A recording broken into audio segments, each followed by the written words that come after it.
Welcome to the Tennessee National Guardsman podcast, where we share extraordinary stories of resilience, triumph, and human spirit. I'm your host, Corporal Kalina Hyche, and today we have the privilege of sitting down with Sergeant First Class Garrett Cushman.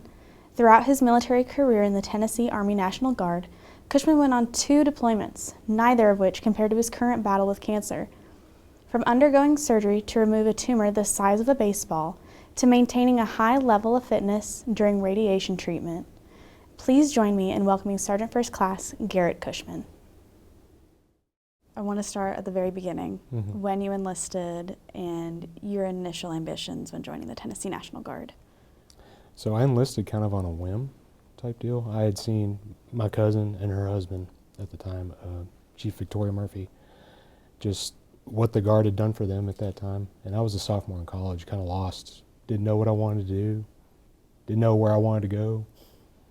So I was like, okay, I'll give it a shot. They talked it up, and my uncle at the time, he was very supportive. So I enlisted on April 7th, 2011 as an infantryman, and I was assigned to E Troop 2nd Squadron 278 in Livingston. That same day, coincidentally, they unlisted, my uncle passed away. So, kind of motivated me to, he was in a bad way with some worse people, so it motivated me to do better. And so from there on, after seeing Victoria and her husband Patrick, how they went about life, how they handled themselves and carried themselves, I knew I wanted to be AGR at some point. I was like, I'm joining the Guard, this is what I want to do full time.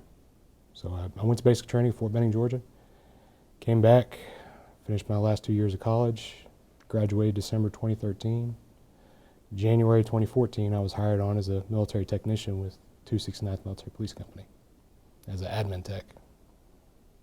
I served there for, I was in and out of 269 from 2014 to 2020. I was finally hired on AGR with the 117th Military Police Battalion in Athens as a medical readiness NCO. And then I deployed with them to Guantanamo Bay, Cuba in 2016. That was a good one. That one was fun. That wasn't a deployment. That was operationally it could be stressful, but other than that, it was a good time. A lot of MWR activities. Good group of people I went there with. Came back, stayed at 117th for maybe a few more months, and then I was command directed back to 269 in 2018. Stayed there until July of 2020, promoted to Staff Sergeant at Det 1268 in Alamo. I was supposed to go to Ranger School in June of 21. I knew whenever I graduated infantry school, I wanted to do it. That was where I wanted to be. I wanted to get back on the infantry side of things full time if I could, by all means. But I definitely wanted to get a Ranger tab. So by the grace of God, I was reserved to go to Ranger School. Went in June of 21, passed RTAC, got to Ranger, passed RAP week, got the Derby. I was injured during the Derby phase of Ranger School. On my drive home, after I was dropped, I get a phone call saying, hey, we're gonna deploy. We just got notified that we're gonna deploy to Africa. Life didn't stop from basically November of 2020, from whenever I PCS'd to Alamo and moved into my house in Jackson. It never slowed down, and it hasn't yet. Deployed to Africa, January of 22. That one was just long. And I had a wife and 3 kids at home. So it was stressful on my wife, of course. Holy mackerel, she was handling the whole household by herself. But it was stressful on me too. And towards the tail end of deployment, I started, every time I'd stand up, get lightheaded.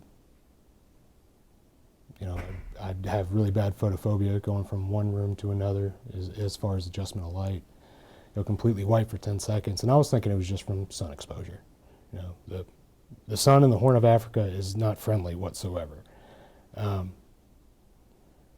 So towards the end of that deployment, I saw an opportunity also to get back to being an infantryman. So I took a lateral to 1st Squadron, 278th in Henderson. I was excited. I was pumped. I was like, heck yeah, man. This is what I wanted. I'm going to get it and get back to where I'm going to go. I got another seat to go back to Ranger School. Never stopped training, never quit. And get back. November 11th, 2022. Finally got my family back. About to start a new job. Feeling good. Started having migraines just about every day. And, again, thinking it's just, from the malaria pills or something that they gave us while we were overseas. Like, okay, it's not just the nightmares that come with it. It's also the, hey, you're going to have some headaches or something. And it continued. And then January, I started losing vision in my right eye. And I was like, why am I starting to, fall apart a little bit? Never mind. I'm going to ignore it for a second, keep driving on. And then I couldn't ignore it anymore. Finally went and saw my doctor, and I was like, hey, we need to check this out. And it was symptoms of a torn retina, per se. And he thought the same thing. He referred me to an ophthalmologist. Went to an ophthalmologist, and he was like, both your optic nerves are severely swollen. My initial thought was, crap, my military career is on the line now. I was like, what is going on? What is going on? And me, previously being a medical range NCO, my mind was going out 10,000 different ways of, oh no, I'm going to be med boarded or whatever may have you. And he was like, we're going to have to order an MRI. Like, okay, all right. Hopefully it's nothing serious. Hopefully it's, idiopathic, meaning it's just randomized. It's no idea what it is. We have no idea what's causing it. We'll figure it out. I had an MRI February 9th. I got a call an hour later. Said, you got a mass on your brain. I just started that new job in Henderson 3 months prior. And I looked at my boss, and he looked at me. He was like, what's up? And my face was white. I told him I just needed a minute. Everything went through my head. My family, my life, my job. What's going to happen? Definitely my family. Because if I don't have a job, they can't live. My wife's a stay-at-home mom, 3 kids. Fortunately, we're able to do that because of my job in the Tennessee Army National Guard. And they blessed me with it. I'm able to live life how I want to because of it and continue serving. So I didn't know which way was up at that point. I just knew that I just had to keep doing what I knew. And that was to keep working, keep looking towards the future as best I could, and drive on.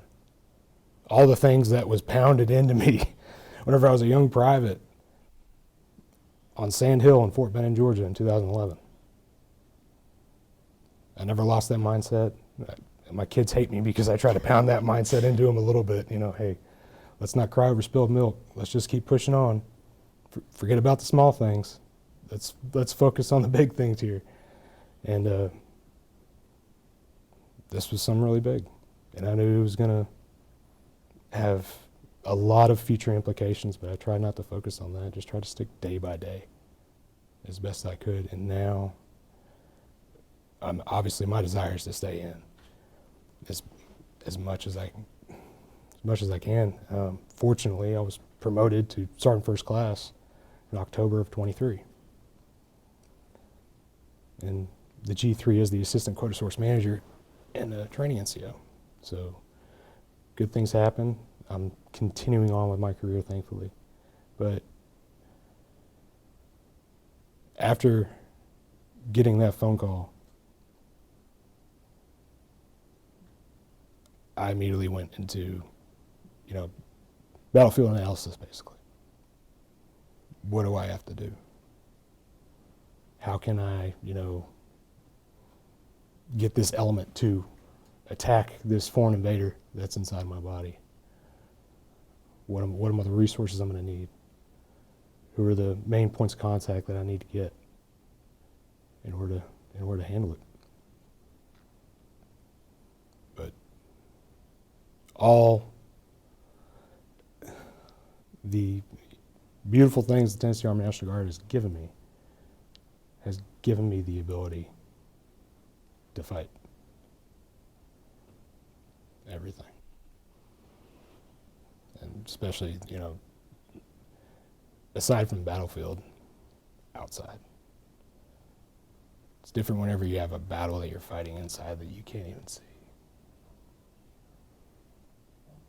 And I will never lose my desire to serve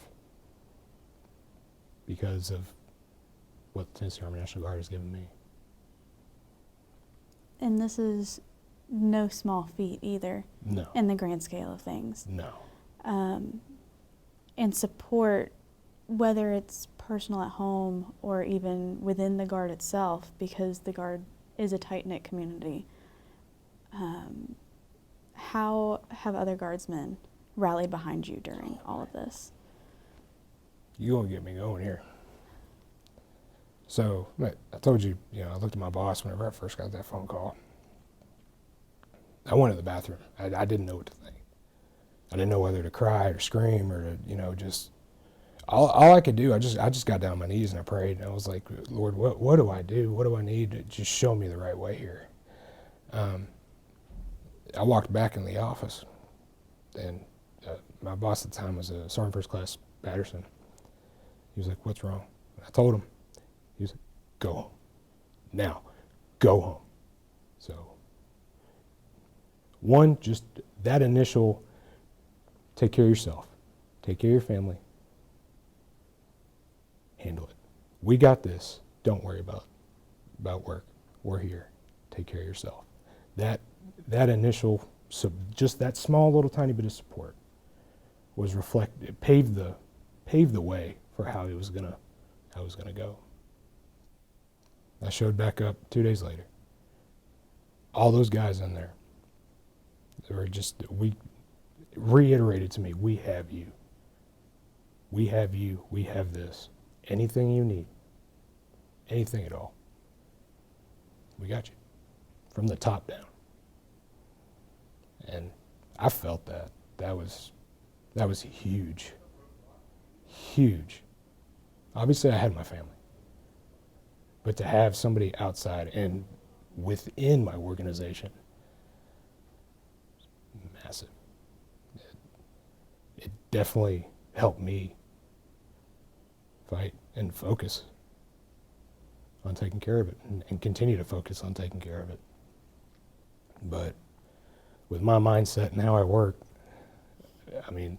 I can't just sit at home and think about the things or, wait for something to happen. I have to actively be doing my job and everything. They constantly kept telling me, dude, just go home. We don't need you here right now. You can go.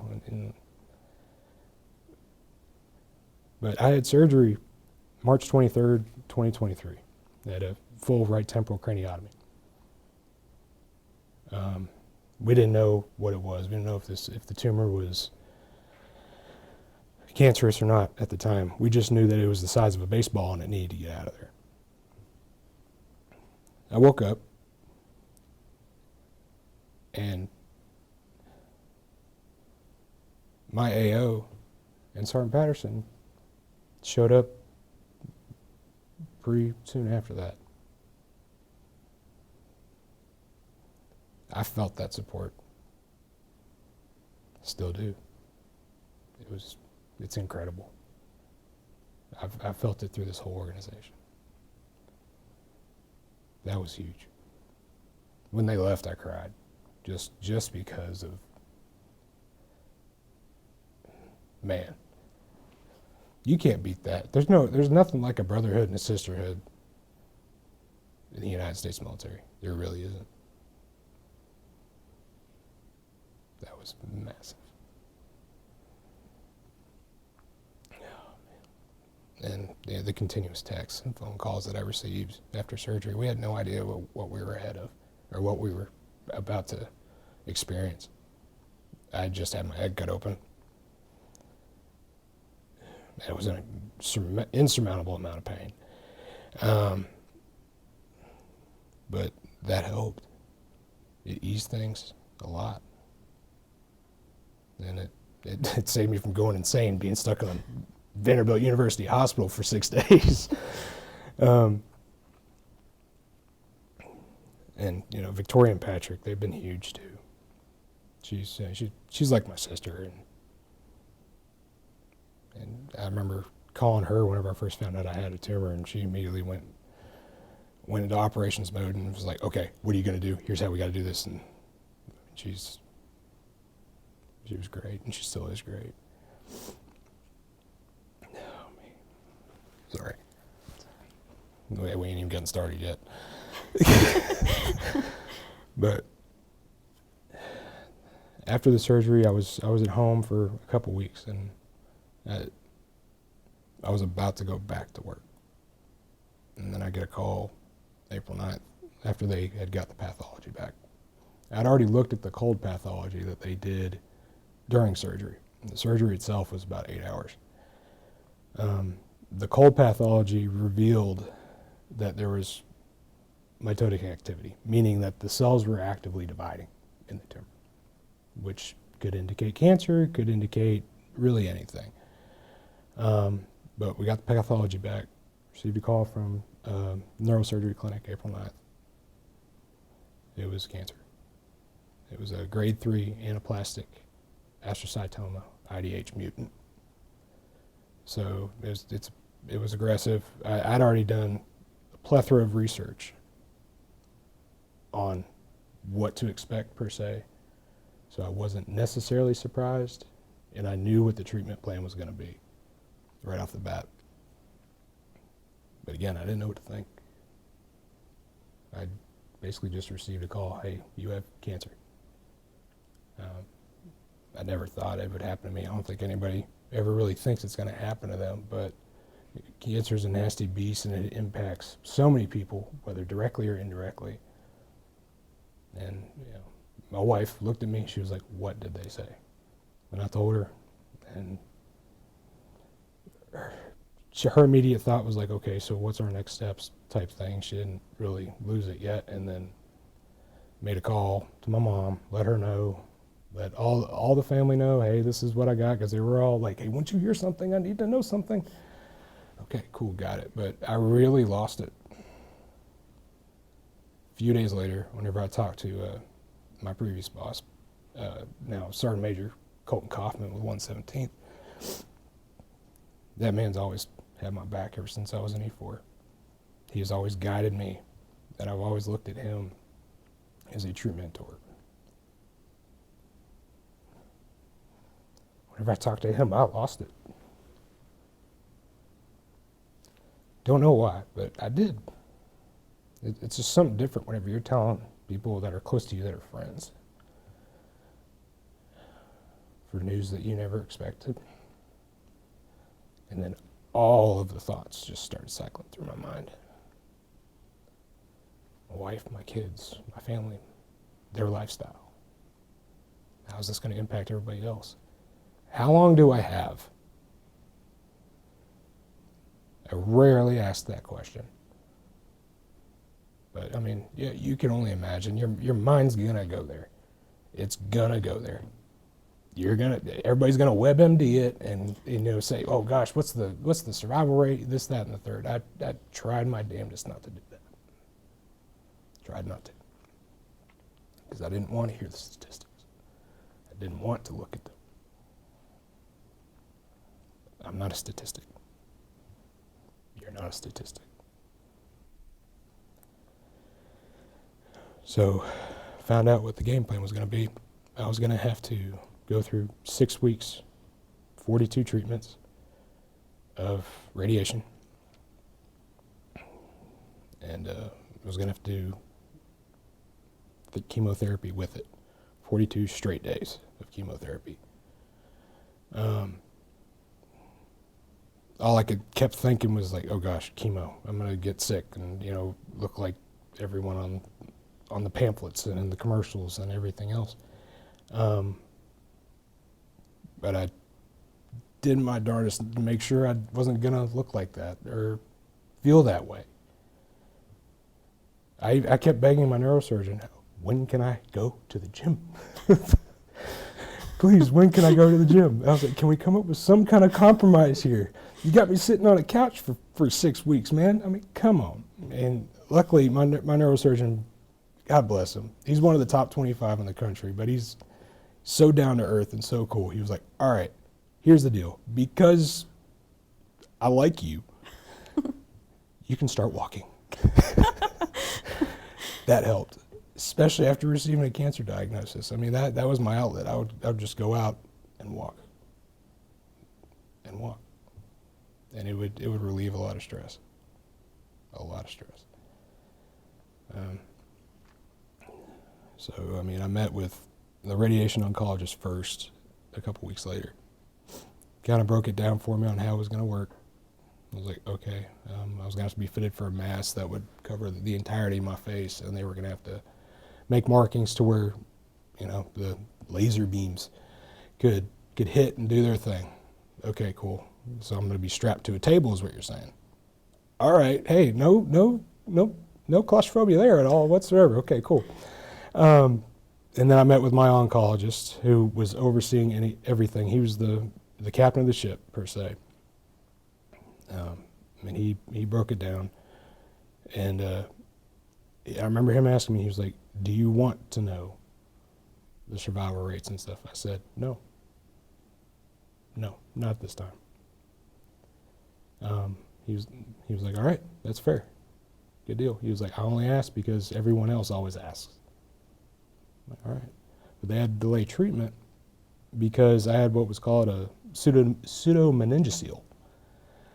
Basically, the dura, which protects your brain, mine did not close in time like it was supposed to prior to treatment. So I had a huge excess of cerebral spinal fluid on the side of my head, and it came out about 1 inch or 2.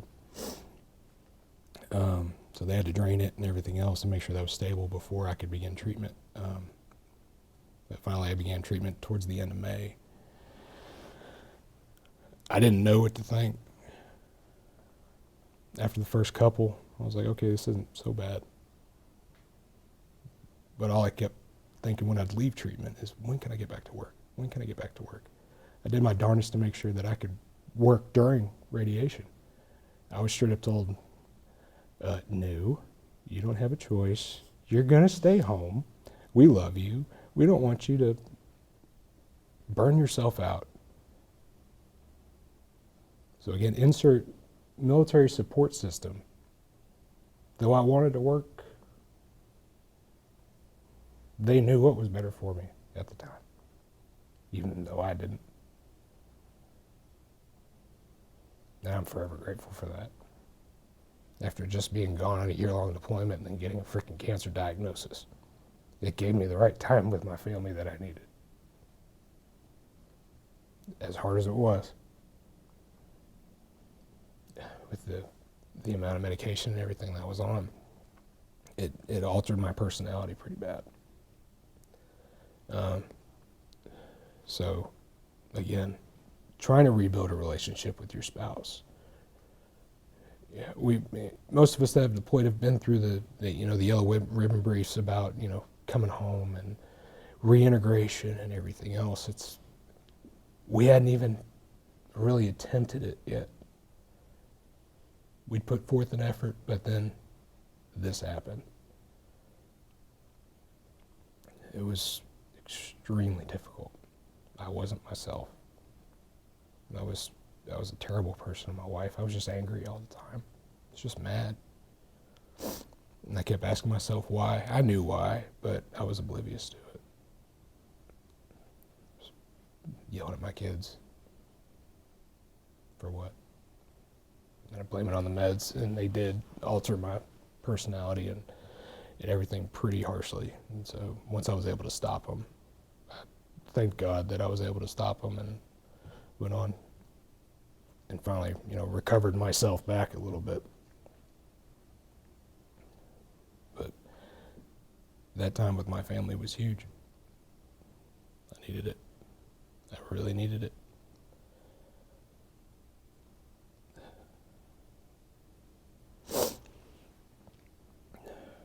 After radiation was complete, and then that first cycle of chemo was done. We went on a family vacation, took a week, just went to Miramar Beach in Florida. That was great too, because I got a nice little 3-week break before I had to start chemo all over again. So the oncologist told me I was going to have to do 12 total cycles. We on a 28-day cycle window, 5 on and then 23 off.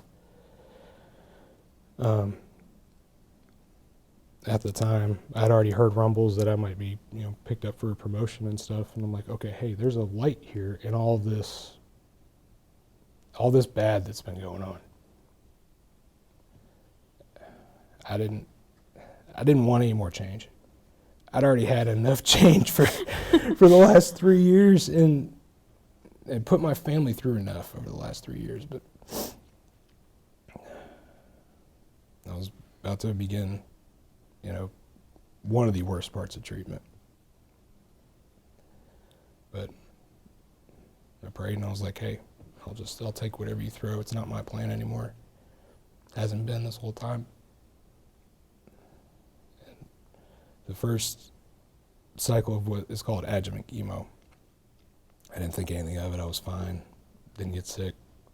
The first week after, I was extremely tired. I'd already been flat out exhausted after radiation and the regular chemotherapy, but I was really tired, and that's whenever I finally started work back. But those guys there, they knew it. They could recognize it. They're like, "Are you okay, man? Do you need to just step away and work? Do you need to work from home today? Do you need to just stay at home for a little bit?" And I couldn't. I had a gym there. And fortunately, that was huge too, just being able to work out. But I tried to maintain that mindset that I mentioned previously of just, I can't quit, I can't do it. And the week following that first adjuvant cycle, I was just extremely tired and a lot of pain. And I looked at 5-year relative survival rates for my type of tumor, for my age group. 5-year relative survival for my age group was 27%, meaning that only 27% of patients are alive past that 5-year mark. 10-year relative survival was 11. My type of tumor had an 86% chance of recurrence, meaning it was going to come back. It's not a matter of if, it's a matter of when. Jokingly, I always try to put humor on some stuff because humor helps some people get through it. And the guys in Henderson joined in on this too. I named my tumor Skynet from Terminator because once I had the MRI, the symptoms from the tumor picked up even more, so it became self-aware. Have you seen Terminator? Yes. There you go. It became self-aware. So we had also deemed, once I looked that up and told them that, they were like, okay, if it comes back, it's Cyberdyne. So, yeah, all right, sprinkle a little humor on that. But again, looking at those survival rates, I was like, no, that's not going to be me. Not going to be me. I'm not a statistic. I'm a party of one. Unique. I mean, you can't put a number on it. And I've maintained that as best as I could. Because what are my kids going to think if I just lay down and become a statistic? I need to do what I can to ensure it doesn't come back. And not only that, but to set an example, not only for my children and my wife, but for those around me. If it does, so be it. But if I can make some kind of impact, especially in this organization, to not quit regardless of your circumstances. I feel like I've served a purpose, and I've done good by the Tennessee Army National Guard, and done what the leaders before me have advised me to do, trained me to do. Cancer's a beast. About to enter my 8th cycle of chemotherapy. It gets worse. It does as it builds up. I had hair loss during radiation, primarily just on the side and the back of my head and some spots on my left side. But as I've progressed through chemo, it's been more spotting around and stuff. I mean, luckily it's not intravenous, it's pill form. So, but I've always tried to also maintain a positive light on it. My wife takes photos and videos of everything. So, help document it for all those around me. I'm gonna get a drink of water real quick if you don't mind.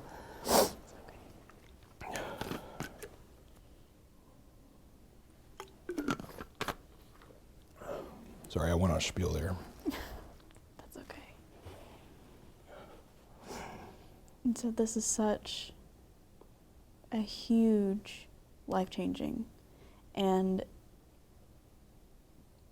with the narrative that it sits in typically, it is negative. I can't even say like 2 times out of 10, no, it's 9 times out of 10, it's always a negative conversation to be had. It is. And I think it's incredible that you focus on having it positive. And so with that, how are you able to maintain that positive outlook when it comes to future challenges even, while still undergoing all of this treatment, the process? From where I have been to, even though I'm still going through treatment, where I am now, being able to overcome, that's my motivation. I've already overcome this much. What's 5 more chemotherapy cycles? Or if it comes back, what's another craniotomy? I've already done it. Send it.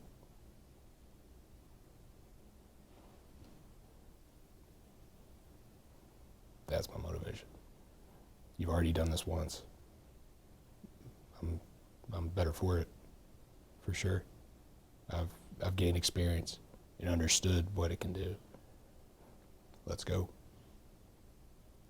And I know you've said that you want to leave an impact on those around you, no matter really who it is. What advice would you give to someone, just in general? First, find that inner I can't and figure out what quiets it, and then shut it up. That's something that nobody can tell you. That's something you have to find within inside yourself. It's the minute you say that I can't, you won't. You won't. No matter how loud it screams. If you don't give in. If you don't give in and you keep driving on, you'll win. Or you'll achieve something that you never thought you could. And in effect, you may inspire others around you. You may have, seriously done something that you never thought was possible. Don't give in to the inner I can't.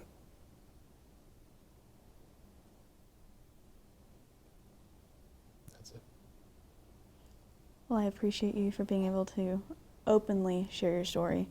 I know it's not anything easy to just talk about openly, especially for a lot of people out there. Do you have any final words you want to put out there? Or?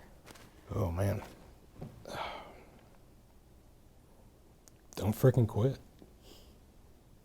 don't quit. I'm not done yet, but I'm not going to quit. You'll see me in the gym here in about 2 hours. I haven't let the pain or the fatigue or anything stop me. Stop me from working. Stop me from playing with my kids. You know, being with my wife, being present. Being present. And find a support system that definitely has your back 100%. It's not just the guard. I mean, our church family was huge too. Huge. People make a difference. Find your people. No one can do life alone. But damn it, nobody can do cancer alone. No one. No matter how much you try to hide inside yourself, no one can do cancer alone.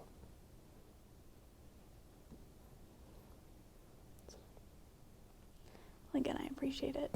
Thank you for taking this time. You're welcome.